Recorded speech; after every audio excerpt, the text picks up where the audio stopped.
Now in this lesson I want to talk about color effects and how we can use them to make our images a little bit more interesting, or perhaps even drawing our attention to a specific part of an image, narrowing the focus and such just by using color. So what I want to do to this image is, what I like about it is the glasses, and I like the way the color is looking in the glasses, but I don't want to be looking at anything else. I actually just want only the color to be into the glasses as part of my layout here. So when I go ahead into the layers panel, I'm just going to create a new adjustment layer, and we're going to create a gradient map. And we want to make sure that we're using a black to white gradient. You see it pretty much just turns the image black and white. I'm going to double click on that layers panel to open it up. Let's bring that tab up here. And you'll notice that it is an adjustment layer and it has a layer mask on that. So let's go ahead and grab our brush tool. Getting a relatively small brush, let's get about a 40, about a 45 there. It looks good. Making sure we're painting with black because we're going to mask away that adjustment and reveal the actual color underneath. So let's take that and let's actually turn off shape dynamics here. And I'm just going to paint back in the color in the glasses. You can see it's already giving me a little bit more interesting image here just by making that one little color change. By removing that color and bringing it back into this part, already it's making it a little bit more interesting. So that part's done. Well, I want to narrow the focus a little bit more. So what I'm going to do is go ahead and create a new blank layer above that one.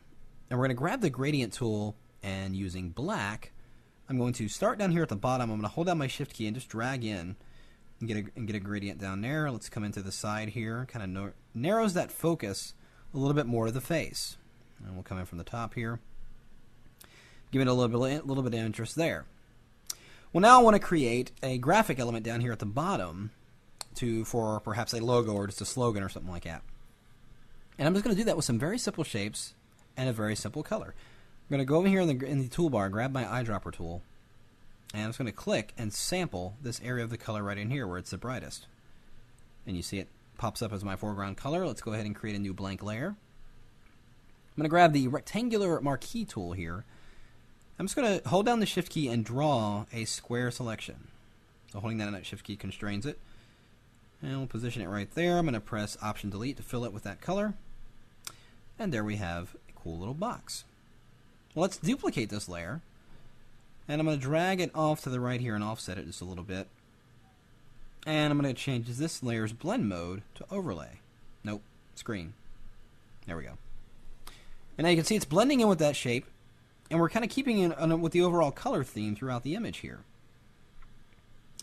And let's add one more. I'm going to put this one right back here, but I'm going to change something about this one. I'm going to actually give this one a blur. Let's go under our filter and go to Gaussian blur.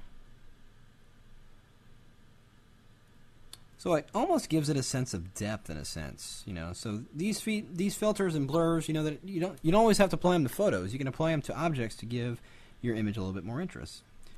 Let's create a new blank layer. I'm going to grab that rectangular marquee tool again, and let's draw a box right across here.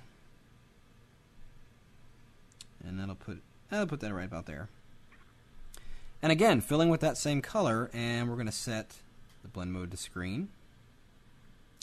I'm going to go ahead and create a layer mask on that, and let's take our gradient, foreground to transparent with black in the front, and let's just put that across there, giving me an interesting element there. So let's, I want to shift select all these, and let's push this down.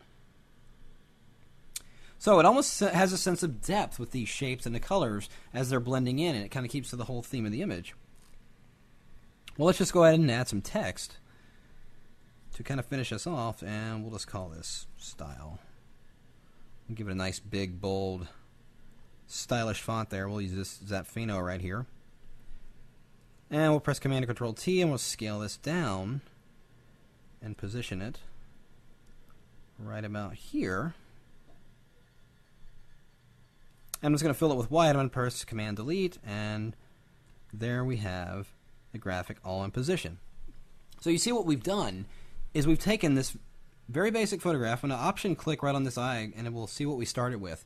So just a few steps, you can go from creating or liking a specific part of this image, like we did in the glasses here, isolating that out, then narrowing the focus a little bit more, and then adding these few elements.